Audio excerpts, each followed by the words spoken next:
Welcome to Surya Social Academy. Today we are going to learn about 8th Social and Political Life Part, Chapter 5, Judiciary System. మరి ఈరోజు మనం 8వ తరగతి సాంఘిక శాస్త్రంలో 5వ పాఠ్యాంశమైనటువంటి న్యాయ వ్యవస్థ అంటే సామాజిక రాజకీయ జీవితం భాగంలో 5వ పాఠ్యాంశం న్యాయ వ్యవస్థ గురించి చర్చించడం జరుగుతుంది.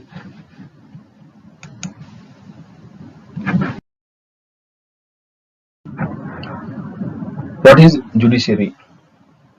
Answer is, the judiciary is the branch of the government that interprets the law, settles disputes and administers justice to all citizens. The judiciary is considered the watchdog of democracy and also the guardian of the constitution. మొదటగా న్యాయ వ్యవస్థ అంటే ఏమిటి? జవాబు: న్యాయ వ్యవస్థ అనేది చట్టాన్ని వివరించే, వివాదాలను పరిష్కరించే మరియు పౌరులందరికీ న్యాయం చేసే ప్రభుత్వ శాఖ. న్యాయ వ్యవస్థ ప్రజాస్వామ్యానికి సంరక్షణదారుగాను కాపలాదారుగాను పరిగణించబడుతుంది. ఇది రాజ్యాంగ సంరక్షకుడు కూడా పిలువబడడం జరుగుతుంది.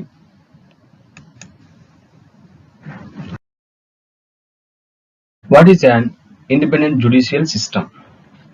Answer is, in an independent judiciary, the courts are not under the government and do not act on its behalf.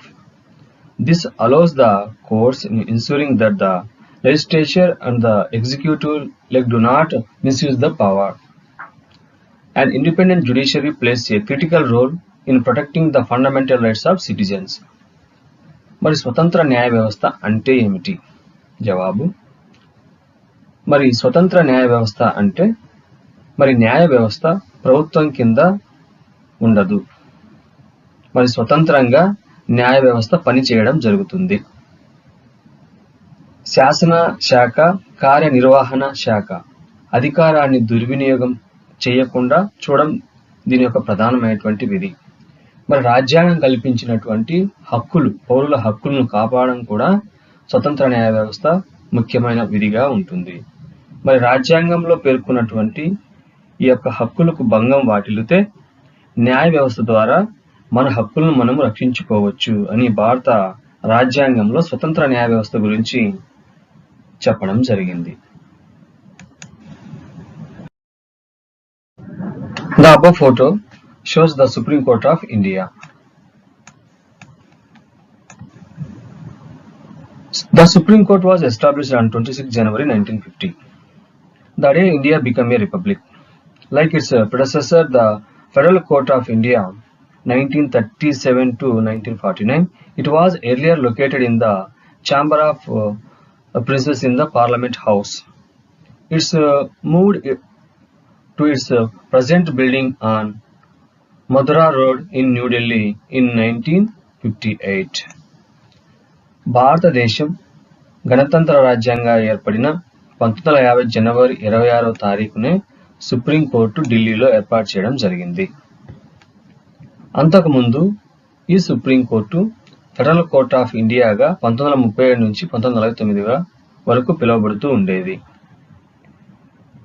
మరి దీని యొక్క విధులు పార్లమెంట్ హౌస్ లోని ఛాంబర్ ఆఫ్ ప్రిన్సెస్ నందే తన పనిని కూడా ప్రారంభించింది. న్యూఢిల్లీలో గల ముద్రా రోడ్లోని ప్రస్తుతం ఉన్న భవనానికి 1958లో మారింది. భారత రాజ్యాంగ చట్టం ప్రకారం సుప్రీంకోర్టు జనవరి 28, 1950న ఏర్పాటు కావడం జరిగింది. అప్పటి ఫెడరల్ కోర్టు చివరి న్యాయమూర్తి అయిన జస్టిస్ హరిలాల్ జే కానియా సుప్రీంకోర్టు తొలి ప్రధాన న్యాయమూర్తిగా వ్యవహరించడం జరిగింది. What is the structure of courts in India? Answer is, there are 3 different levels of courts in India. Number 1, district court. The court that most people interact with are called subordinate or district courts or Tahsil level court. Second one, high court. Each state has a high court which is the highest court of that state. Third one, Supreme Court is at the top level. The decision made by the Supreme Court are binding on all other courts in India. It's located in New Delhi.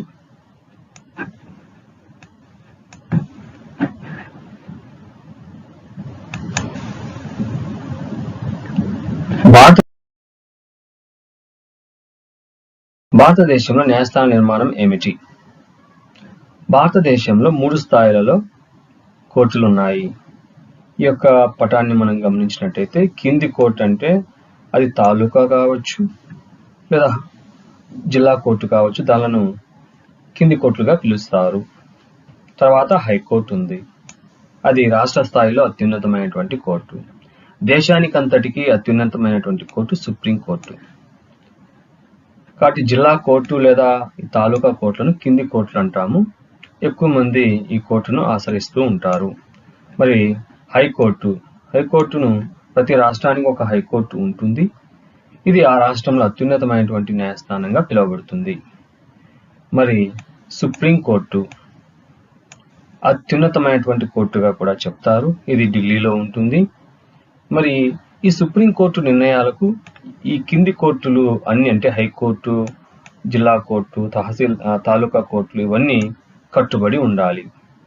కాబట్టి అత్యున్నతమైనటువంటి అధికారం గల కోర్టును supreme court అంటాం. ఇది న్యూఢిల్లీలో ఉంది.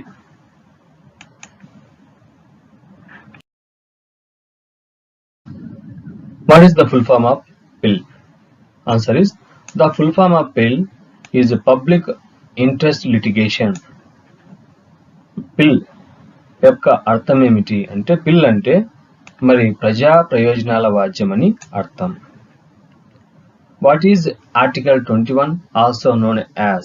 Answer is, the right to life and personal liberty is assured by the Indian Constitution under Article 21. భారత రాజ్యాంగంలో 21వ నిబంధన లేదా ఆర్టికల్ ఏమని పిలుస్తారు అంటే, మరి ఆర్టికల్ 21 అనేది లేదా నిబంధన 21 అనేది భారత రాజ్యాంగంలో జీవించే హక్కును గురించి చెప్తుంది.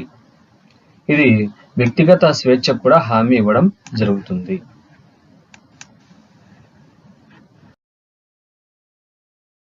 What is the differences between criminal law and civil law?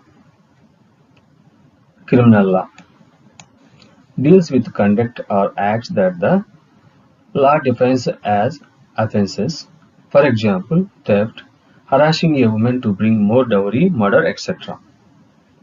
Civil law deals with any harm or injury to right of individuals. For example, dispute relating to sale of land, purchasing of goods, rent matters, divorce cases, etc. Criminal law. It usually being with the loading of an FIR. FIR means first information report. With the police who investigate the crime after which a case is filed in the court. Civil law. A petition has to be filed before the relevant court by the affected party only. In a rent matter, either the landlord or tenant can file a case.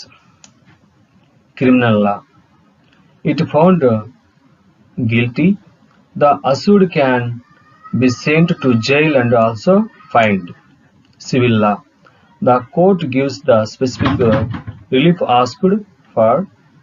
For instance, in a case between a landlord and a tenant, the court can order the flat to be vacated and pending rent to be paid.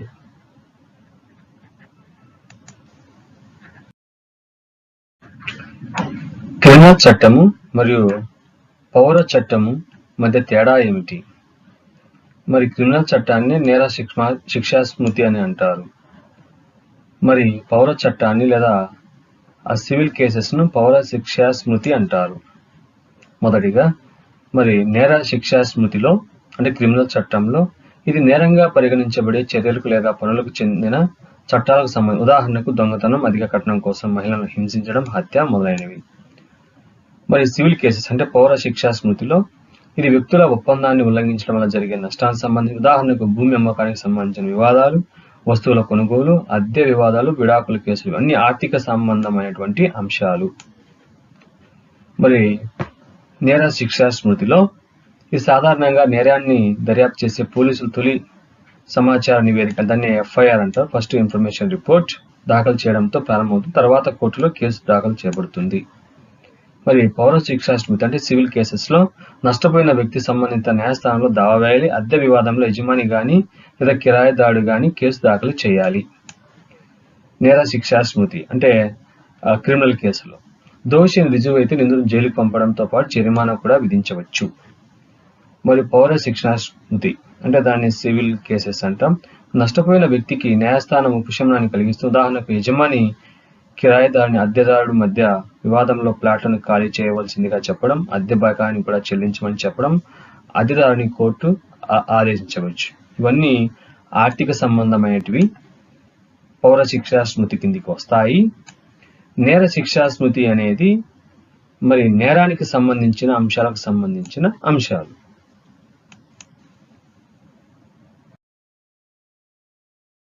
Text book based questions. You wrote that one of the main function of the judiciary is upholding the law and enforcing fundamental rights. Why do you think an independent judiciary is necessary to carry out this important function? Answer is, an independent judiciary is necessary to carry out the function of upholding the law and enforcing fundamental rights. It intends to shield the judicial process from external influences and provide a full legal protection to all individuals going to court for whatever reason. Anyone can approach the court if they believe that their rights have been violated. If any law passed by the parliament violates anyone's fundamental rights, the judiciary has the power to declare such a law null and void.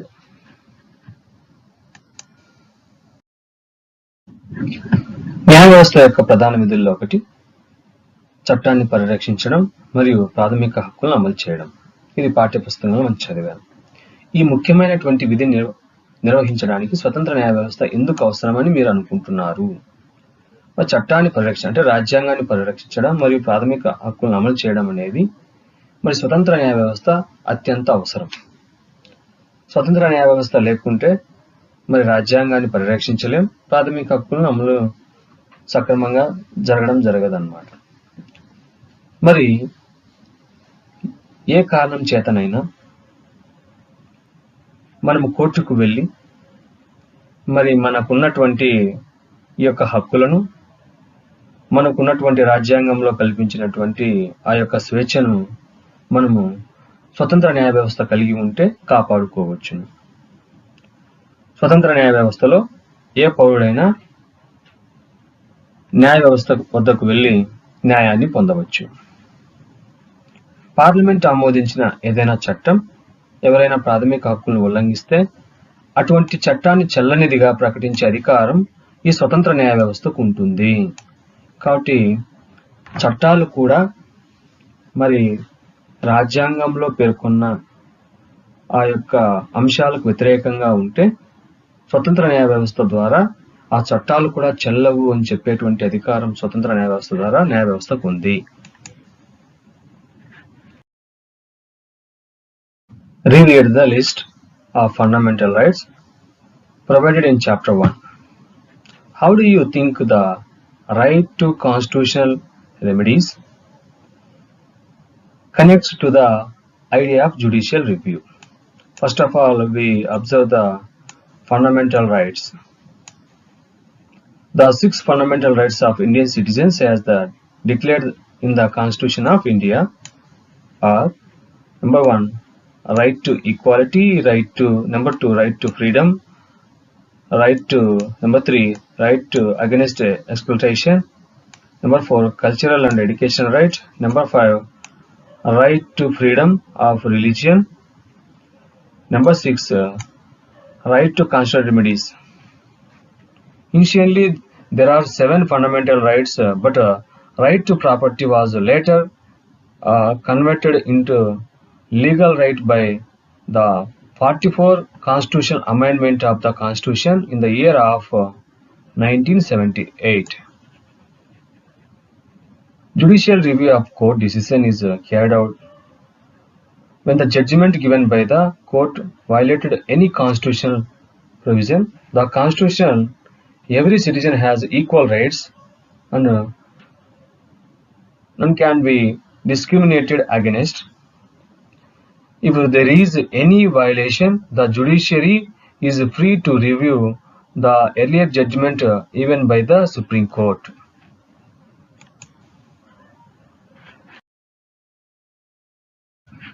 మరి ప్రాథమిక హక్కుల జాబితాను 1వ అధ్యాయంలో ఇవ్వడం జరిగింది. మరి దాన్ని మళ్ళీ చదవండి అని ప్రశ్న ఇవ్వడం జరిగింది. రాజ్యాంగ సమీక్ష భావనకు రాజ్యాంగ పరిహార హక్కుతో గల సంబంధాన్ని గురించి మీరు ఏమి భావిస్తున్నారు అని చెప్పి ఇవ్వడం జరిగింది. మొదటిగా ప్రాథమిక హక్కులు 6 రాజ్యాంగంలో. మరి సమానత హక్కు, సాంస్కృతిక విద్యా విషయపు హక్కు, మత స్వాతంత్ర హక్కు, రాజ్యాంగ పరిహార హక్కు, స్వాతంత్ర హక్కు, పీడనాన్ని నిరోధించే హక్కు. మొదట 7 హక్కులు ఉండేవి. మరి ఆస్తి హక్కును ప్రాథమిక హక్కుల జాబితా నుంచి తీసివేసి 300A చట్టబద్ధమైన హక్కుగా మార్చడం, అంటే ప్రాథమిక హక్కుల్లోంచి ఆస్తి హక్కును తీసివేయడం జరిగింది 44వ రాజ్యాంగ సవరణ 1978లో. ప్రస్తుతం 6 ప్రాథమిక హక్కులే ఉన్నాయి. మరి న్యాయస్థానం ఇచ్చిన తీర్పు ఏదైనా రాజ్యాంగ నిబంధన ఉల్లంఘించడం కోర్టు నిర్ణయాల ద్వారా న్యాయ సమీక్ష నిర్వహించబడుతుంది. రాజ్యాంగంలో ప్రతి పౌరుడికి సమాన హక్కులు ఉన్నాయి. మరి ఎవరిపై వివక్షత చూపకూడదు. ఏదైనా ఉల్లంఘన జరిగితే సుప్రీంకోర్టు గతంలో ఇచ్చిన తీర్పులను కూడా సమీక్షించడానికి న్యాయ వ్యవస్థకు స్వేచ్ఛ ఉంది. The following illustrations fill each tire with the judgment given by the various courts in the Sudha Goyal case. Check out a response with others in the cases. First of all, lower court. The lower courts convicted Sudha's husband, his mother and his brother-in-law and sentenced all 3 of them to death. Second court, High Court. The High Court passed the judgment stating that Sudha's husband and the others were innocent and set them free. Supreme Court. The Supreme Court passed a judgment stating that Sudha's husband and his mother were guilty and sentenced them to prison for life. The court freed the brother-in-law. Lower Court, High Court, Supreme Court.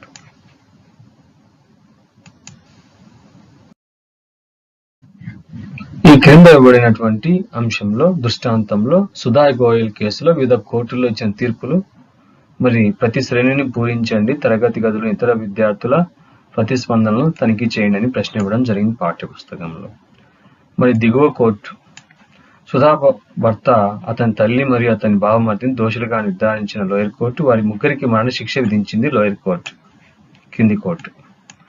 మరి high court Sudha భర్త మరియు ఇతరులు నిర్దోషులను పేర్కొంటూ high court తీర్పును వెలువరించింది మరియు వారిని విడుదల చేసింది హైకోర్టులో.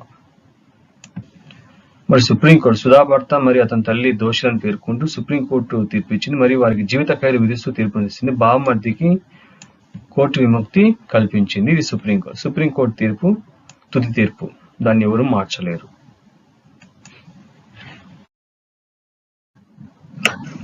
Keeping the Sudha Goyal case in mind, tick the sentences true or false.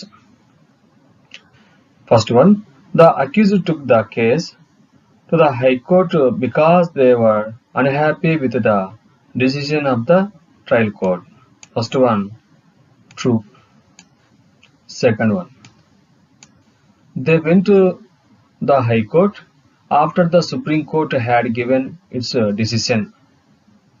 Second one, false. They went to the High Court after the trial court had given its decision. False. Third one, last one. If they do not like the Supreme Court verdict, the accused can go back again to the trial court. Answer is false.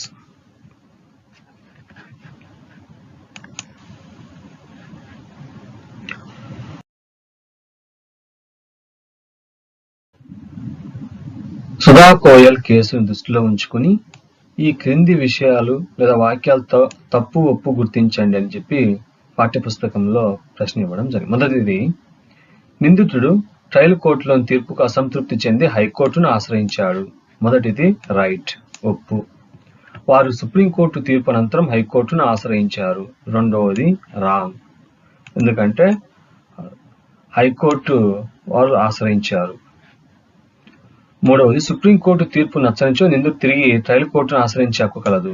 ఇది తప్పు. Supreme court తీర్పు నచ్చకపోతే trial కోర్టుకు వెళ్లే అవకాశమే లేదు. ఎందుకంటే supreme court న్యాయ వ్యవస్థలో అత్యున్నతమైనటువంటి న్యాయస్థానం. అది తుది తీర్పును ఇవ్వడం జరుగుతుంది. దానిని కింది కోర్టులన్నీ, హైకోర్టు, దిగువ కోర్టులన్నీ ఫాలో కావాల్సిందే. Why do you think the introduction of public interest litigation will in the 1980s is a significant step ensuring access to justice for all? Answer is, before the 1980s, filing of litigation into the courts was very costly. The poor could not afford to go to courts.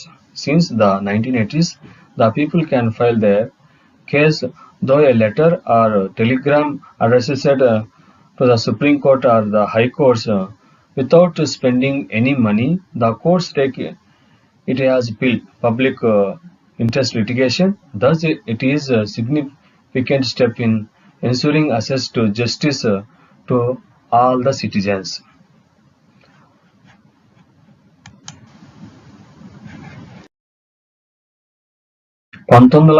లో ప్రజా ప్రయోజనాల వాద్యం bill ప్రవేశపెట్టడం అందరికీ న్యాయం జరిగేలా చేయడంలో ఒక ముఖ్యమైన అడుగు అని చెప్పి మీరు ఎందుకు అనుకుంటున్నారు? ఆన్సర్, 1980కి ముందు కోర్టులో వాద్యాలు దాఖలు చేయడం చాలా ఖర్చుతో కూడుకున్నది. పేదలు కోర్టుకు వెళ్లే స్తోమత లేదు కాబట్టి న్యాయం పేదలకు అందలేదు. మరి 1980 నుంచి ప్రజలు ఎటువంటి డబ్బు ఖర్చు లేకుండా సుప్రీంకోర్టు లేదా హైకోర్టుకు లేఖ లేదా టెలిగ్రామ్ ద్వారా తమ కేసును దాఖలు చేసుకోవచ్చును.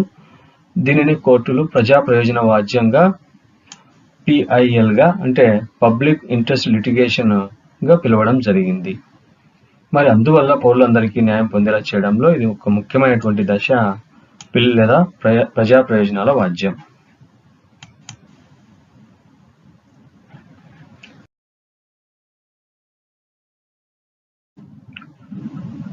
We read excerpts from the judgment on the Volga Tellis as a Bombay Municipal Corporation case. Now write in your own words what the judges meant when they said that the right to livelihood was part of the right to life.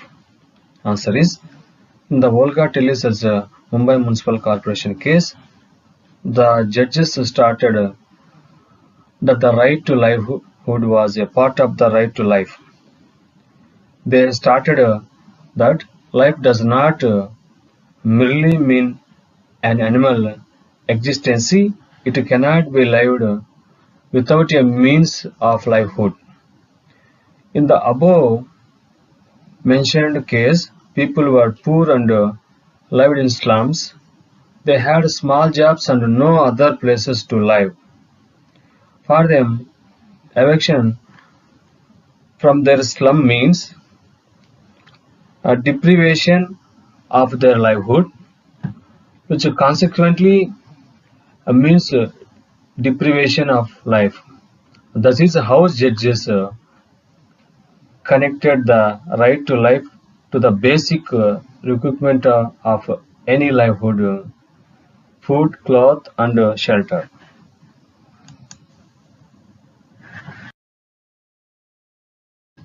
మరి Volga టెల్లిస్ Bombay municipal corporation కేసులో ప్రధాన అంశాలను విశ్లేషించి జీవించే హక్కులోనే జీవన భృతి పొందే హక్కు మిళితమై ఉన్నది అని నిరూపిస్తూ నీ సొంత వాక్యాల్లో సమాధానం రాయండి. జవాబు: వోల్గా టిల్లిస్ మరియు బాంబే మున్సిపల్ కార్పొరేషన్ కేసులో జీవనోపాధి హక్కు జీవించే హక్కులో భాగమని న్యాయమూర్తులు పేర్కొన్నారు. జీవితం అంటే జంతువుల యొక్క ఉనికి మాత్రమే కాదని వారు పేర్కొన్నారు. జీవనోపాధి లేకుండా జీవించలేము. పైన పేర్కొన్న సందర్భంలో ప్రజలు పేదవారు మరియు మురికివాడలో నివసించేవారు. వారికి చిన్న ఉద్యోగాలు ఉన్నాయి మరియు నివసించడానికి వేరే స్థలం లేదు. వారికి వారి మురికివాడల నుండి బహిష్కరణ అంటే వారి జీవనోపాధిని కోల్పోవడం, తత్ఫలితంగా జీవితాన్ని కోల్పోవడం అని అర్థం. ఈ విధంగా న్యాయమూర్తులు జీవించే హక్కును ఏదైనా జీవనోపాధికి సంబంధించిన ప్రాథమిక అవసరాల కంటే ప్రాథమిక అవసరాలైనటువంటి తిండి, బట్ట, గృహం అనుసంధానించడం జరిగింది.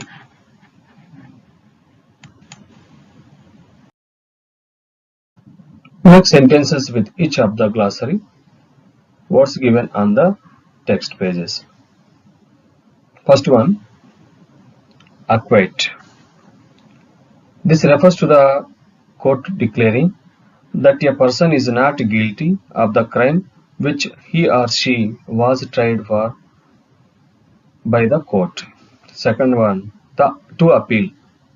In the concept of this chapter, it refers to a petition filed before a higher court to hear case that has already been decided by a lower court. Next one, compensation. Compensation means refers to money given to make amends for an injury or loss.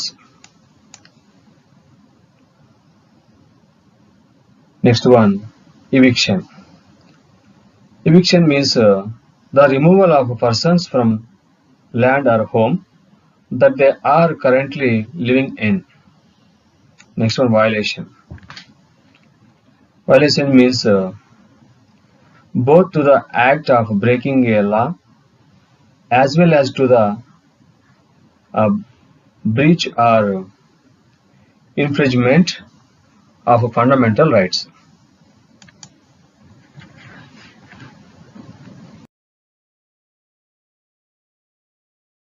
మరి మన పాఠ్యాంశంలో ఇచ్చినటువంటి పదకోశంలో గల పదాల యొక్క అంటే keywords యొక్క meaning. మొదటిది నిర్దోషి. కోర్టు ద్వారా అతను లేదా ఆమె విచారించబడిన నేరానికి ఆ వ్యక్తి దోషి కాదని కోర్టు ప్రకటించడాన్ని నిర్దోషి అంటారు. అప్పీల్ చేయడం.